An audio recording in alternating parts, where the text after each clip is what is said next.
tell you to, okay? Because I have some side explaining. So this is my presentation of a movie about us six, not you two. You guys are too little for movies, okay? And so I've carefully crafted and selected a movie that has a great moral and a great lesson for all of us in the time of life that we're in right now. It's called Huzz and the Boys, The Fate of Legends. 6 ordinary men, 6 extraordinary paths, 1 unforgettable tragedy. True, bro. Tanner's a superhero. First off, we have Leonardo DiCaprio as Colby with us. Oh, let's go. Colby is a thrill seeker with an obsession for pirate history, always talking about the sea like he was born to command it. Okay, next. We got Cillian Murphy as Fisher Thomas, the ultimate Riz Lord, effortlessly charismatic and always talking his way in and out of trouble. Whether it's getting into a teacher's pants to expand a deadline or learning his way into VIP sections, he knows how to get his way. Okay, next, we got Eddie Redmayne as Jacob Nielsen, a dedicated show choir member in Synergy, full of ambition but unsure of his future. Loves performing, building things like that one cabin, and meeting people, even if he doesn't fully realize it. Alright, next we got Austin Butler as Braden Martinez, an accidental celebrity due to his uncanny resemblance to Phineas from Phineas and Ferb, constantly dodging Hollywood agents trying to cast him in a reboot, even though he doesn't want to act. Next, we got Ryan Gosling as a quiet dreamer who plays folk music in his free time, secretly hoping to make it big one day. He's introspective, thoughtful, and way too emotionally deep for his own good. He has a diff finger. Alright, next. We got Brad Pitt as Tanner. Bro, this is the most accurate one to me. That looks so much like Tanner. A strategic thinker who always felt different because of his issue of blood, dismissed from sports, overlooked in competitions, and even a little short. He slowly developed this deep-seated belief that he was meant for something greater. Act 1, the inciting incident. Okay, go ahead. Fisher's rizzing up Kara, played by Maggie Lawson, when she accidentally reveals that she's a CIA agent by sending him a top-secret file. Go ahead.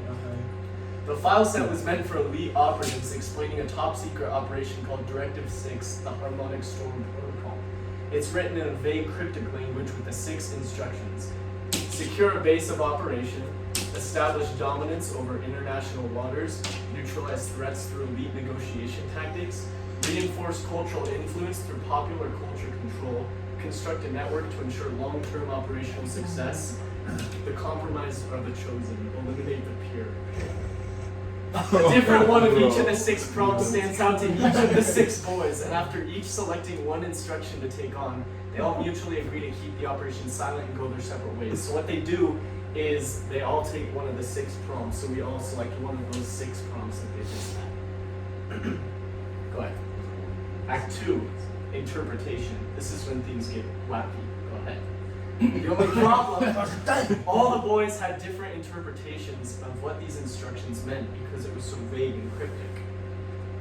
Jacob, aka Synergy, selects the directive, secure a base of operations. Given his past with Synergy, he believes that his instruction refers to his widely growing show choir Synergy. He concludes that he must transform Synergy into a global dominion that rules over the earth. Next. Colby takes action on the prompt, establish dominance over international waters. He takes this prompt very literally and devotes himself full-time to bringing back a pirate revolution, running an empire of high-sea chaos, taking his seat as the captain. So that's Colby, aka, or Leonardo DiCaprio, Colby, and that's his pirate queen and his rapscallion crew. Fisher reads neutralize threats through elite negotiation and assumes that he must use his Riz to become an international peace broker. And so he goes to all the women around the world and rizzes them to be able to like, yeah, there's a couple guys. That's like, bro, that looks like Mozart or like Bach or something, but anyway. Yeah, okay. Jackson interprets reinforced cultural influence through popular culture control as a sign that he has sparked a folk music revolution, writing songs that inspire rebellions worldwide. Look at his goofy off. What's wrong with your It was faces? so small. Look how small the guitar is, bro. Alright. Braden thinks construct a network to ensure long-term success means he must finally accept the Phineas role to uncover dark secrets of Hollywood. What is Hollywood? Alright, go ahead. Tanner sees the compromise of the chosen illuminate appear and believes it confirms his long-held belief that those with blood conditions are superior. He vanishes from society only to become the world's deadliest sniper, hunting anyone without initial blood. For years, they all go their own separate ways, mastering their missions and pursuing what they believe to be true. So we got Jackson over here, we got Fisher, we got Braden, growing out his red hair, we got Colby, we got me and my synergy, and we got Tanner on his own. Reconvening, Act 3. After a number of years, Fisher takes 4 of his wives to an underground folk bar in Paris. He sits listening to the bustling set. Fisher meets eyes with the man behind the microphone, Jackson, a now very well-known folk artist and leader of the underground folk rebellion. Jackson explains to Fisher that he's been working with Jacob by providing him the music he needs to run his synergy cult that's been rapidly spreading across the earth. Unbeknownst to both Jackson and Fisher, several miles north, Colby was porting his ship in France. Coincidentally, Braden was filming an episode at the Eiffel Tower that same day. As you may have noticed, all the boys just happened to be meeting up in Paris without knowing it. They had all received an anonymous letter a week prior saying to meet up in Paris to complete the mission. This letter also included a specific address to an open daisy field off in the nearby farms of France. As the boys then met at this field the next morning, they started to discuss their triumphs of the mission over the last several years. Braden was now one of the most successful actors with awards such as Best Phineas Portrayal and Most Likely to Succeed. Jacob was a leader of a mass synergy cult that now had control over a large portion of the Earth's population.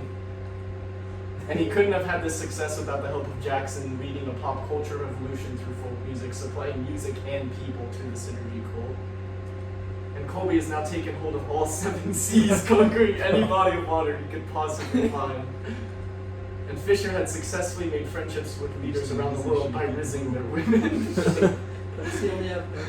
But, as they discussed, they all noticed one thing. Tanner was nowhere to be found. Just then, they heard a voice from afar. I've been waiting for you. The boys knew what Tanner had been up to, for it had been all over the news for the past several years. In an effort to get rid of the world, of people with pure blood, Tanner had successfully assassinated over half the Earth's population. Tanner then came out of his hiding and approached the rest of the boys. His face was grim and he had been hardened. He wasn't the Tanner they knew before. All at once, the boys knew exactly what is next. If Tanner kills them, he kills their followers too. They cannot be hunted. Tanner is now their top off. Running for their lives, Tanner immediately equips his mythic heavy sniper rifle and hits Braden square in the head as he runs for his life, ending a Hollywood legacy, his pure blood indistinguishable from his red hair. In the following weeks, Tanner hunts after the rest of the boys. Eventually, he sees Jackson exiting an underground music club and snipes him as well, sending the members of his revolution to chaos. Eventually, Tanner found Fisher as well, and 360 scoped his Rizzy off mid-wedding. Colby was a little harder to track, but using his special cannonball sniper, Tanner sniped him from a nearby rowboat in the middle of a storm. Note the symbolism here. And look at his legs. In the very end, Jacob came out of his hiding to face Tanner. With millions of members of his cult behind him, Jacob stood in front of Tanner with fear in his eyes. Jacob then challenged Tanner to a synergy dance-off. All the members of the synergy cult now started dancing to a famous hit by Jackson Wheeler, Let's Dance to the Beat of Synergy, a touching yet awe-inspiring folk ballad. Without hesitation, Tanner flicked his knife forward and sent it spiraling into Jacob's chest, a slow and painful death. What Tanner wasn't ready for was when the cult of millions started chanting in unison, Synergy never dies, as they all began rushing Tanner like a stampede of dancing buffalo.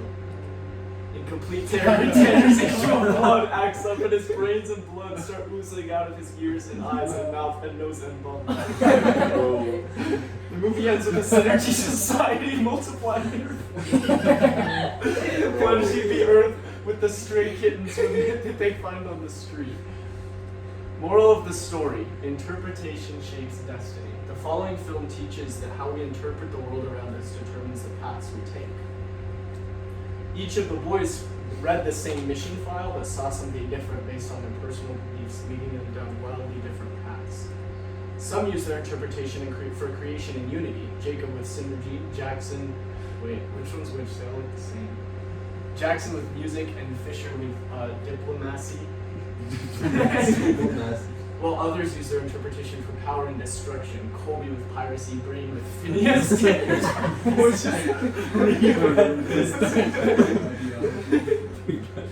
As we reflect on our own upcoming missions, I invite you all to know your interpretation of your mission.